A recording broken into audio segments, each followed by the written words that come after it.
Hey, beautiful people, welcome back to our platform and thank you so much for watching today. So, let's just go straight away into the video and talk about what is important. Now, I want to talk about two things here.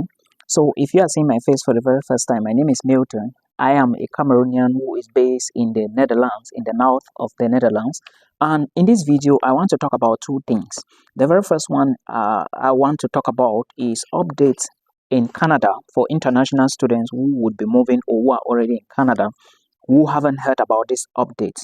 Then the second updates I want to give you are some 3 cheap universities in France which are open and accepting applications. So I want you to listen to me. Then after that, you go to the school website, check all the details and see if you can apply, right? Thank you so much. Now, let's talk about this. The first update is related to Canada. Like I said before, in 2025, IRCC already said by 2025 they are going to be accepting over 437,000 applicants, internationals, okay, who are coming to study in Canada, and there would be a 10% drop in visa approvals. So please, before you make a decision to move to Canada, you have to know what you really want to do. Okay, really know what you want to do. And of course, I always say do not rely only on that. Try to open your tentacles. Do not rely only on what you are trying to apply for in Canada, because what if it fails? I have people now whose visa has been rejected, and of course they are also struggling to look for a plan B. So you should have all these things in mind. That's another update in Canada now is only the spouses of people who are going to do masters for at least 16 months in Canada would be given not post, but spouses open work permit. You know that before, everybody who was moving to Canada could go and, of course, at the end of the day, just work, right? But right now, IRCC is saying that if you are a student and you are going to Canada and you intend to move with your spouse, you must study only a master's or PhD program. And if you are going for masters, your program should be at least 16 months. That is 1 year, 4 months, at least 16 months.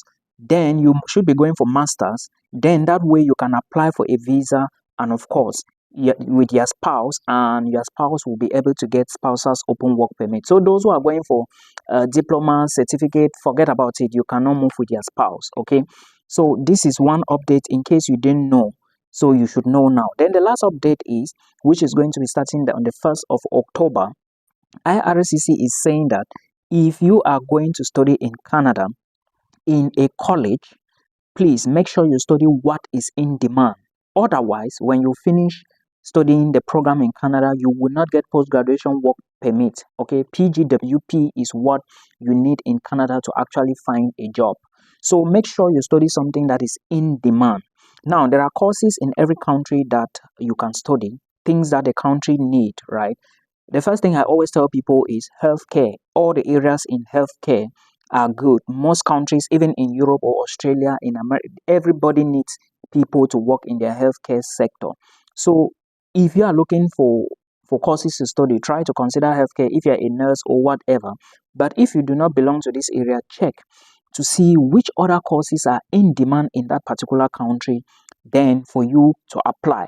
Don't just apply to any course, especially if you are studying in a college. This rule is going to start October. Check IRCC, you are going to see it. So if you just go and you pick law, you go and you pick maybe management, pick anything, maybe I don't know, how do they call it? And at the end of the day, you study, it will be hard for you to get post-graduation work permit. What I understand from this law is that it looks like companies will be, before the company would accept to take you, IRCC must know what you studied, according to what I see.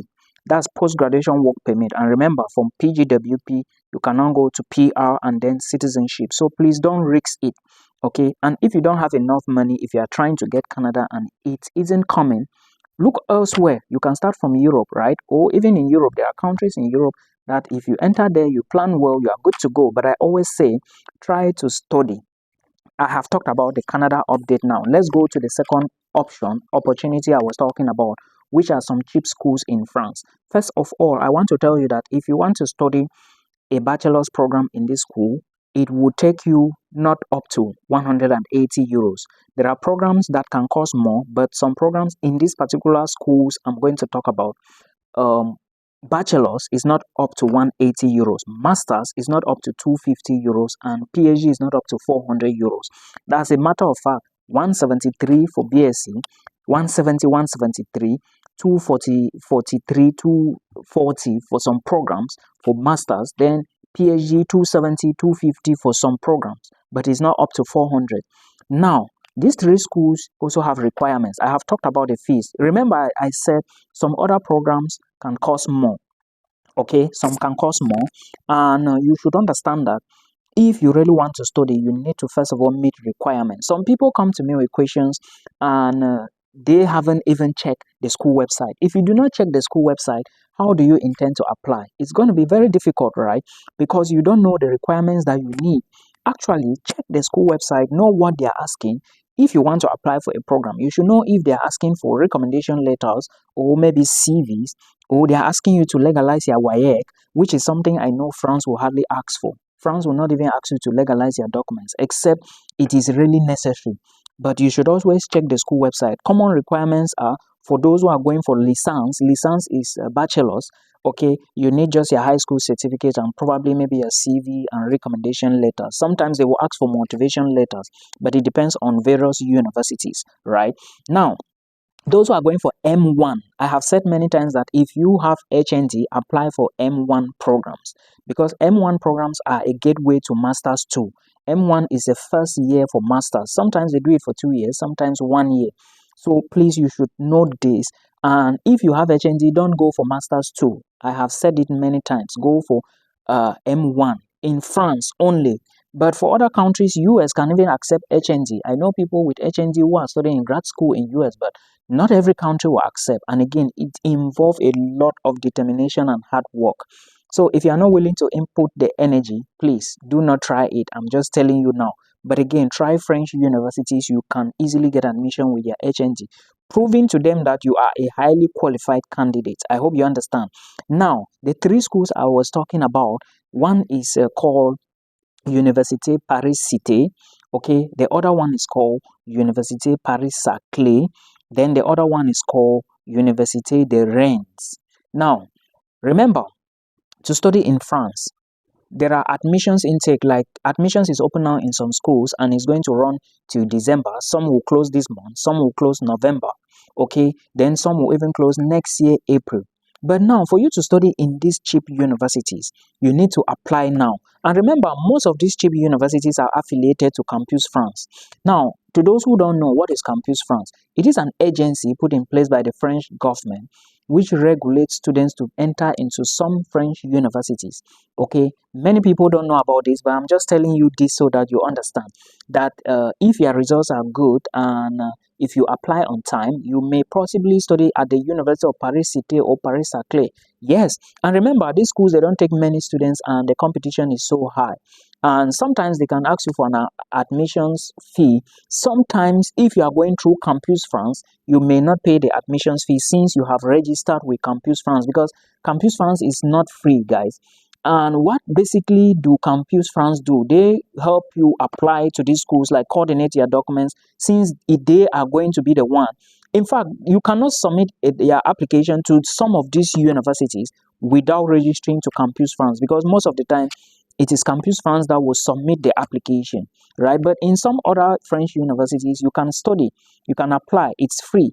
And sometimes you can even use external websites, because you can apply using Campus France, you can apply using eCandida and other schools like that. So not every French university is the same. I'm just saying this in case you do not have Campus France in your country. Look for schools that you can apply using eCandida or external websites. They are also there. They are there in France, and most of them, they will even open next year, like from December upwards. Do not forget that there is a common scholarship in France at University of Toulouse.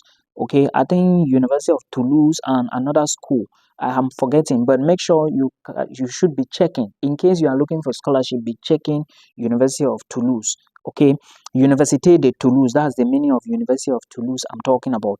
Then also understand that most admissions, like if you really want to apply to Europe and move early, always make sure that before it's maybe April, May, you should have gotten your admissions and begin your visa procedure. It's very important so that you don't waste time. And even at that, most embassies are crowded now. If you waste time until March, April, maybe in April you haven't gotten admission and you start maybe waiting in May. Sometimes some people are telling me they want to apply in June and then start lectures September. It's not going to be possible. So you have to be strategic and always be alert, because sometimes these dates will not wait for you, right? Admissions will not wait for you. You have to be fast. And remember, sometimes when a school is looking for 20 people and at the end of the day they get maybe 19, 20, they close the portal. Even if they leave the portal open, you will pay your application fee and they may not even check your application again. So you have to be strategic, okay, when it comes to application. I hope this will help you. These are the two updates I had for you. Now let's talk about another country in another video. I'm going to talk about Sweden in the next video.